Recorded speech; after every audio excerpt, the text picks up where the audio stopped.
Salamünaleyküm, hər bir vaxtınız xeyir.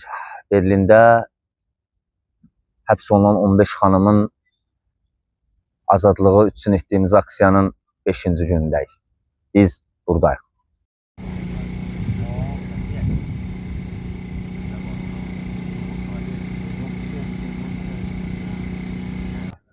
İlham Əliyevi tərif edən jurnalistlər bu günləri villalarda, bahalı maşınlarda, təmtəməli dəbdəbəli həyatlarda yaşayırlar. Ancaq İlham Əliyevi tənqid edən jurnalistlər hardadır? Dörd divar arasında. İlham Əliyev demokratiyası budur. İlham Əliyev hakimiyyətinin ədaləti budur. Və hər şeydir ki, göz qabağında.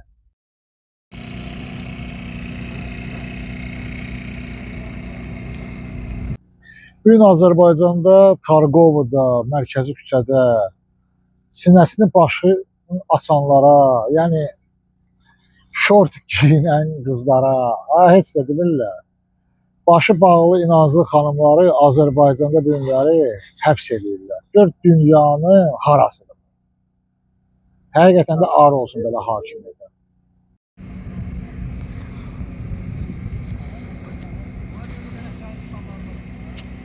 Bu bir şeye münasibət bildirmək istərdim. Deyirlər ki, Əliyevin daxili siyasəti ilə xarici siyasəti, Əliyevin daxili siyasəti ucbatından budur ki, bu necə deyim, bədənini satanların sayı çoxalır. Nə bilim, şpiyonluq eləyənlərin sayı çoxalır.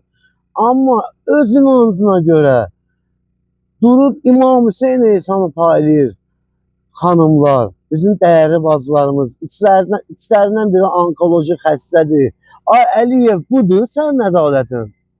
Budur, bundan ötürü buradayıq biz. Bu aclığa bundan ötürü başlamışıq biz, bacardığımız qədər. Və ahirəcan sənlə geçsin. Bu qızları azad elə. Bu rejim bugün Azərbaycan xalqını əxlaqsızlaşdırmağa doğru aparır. Qeyrətli, imanlı insanları acılığa, səfalətə, həbsxanalara sürükləyərək bir qism əxlaqsız olan insanları önə çıxardaraq dünyaya Azərbaycanı bu cür mü təqdim etmək istəyir?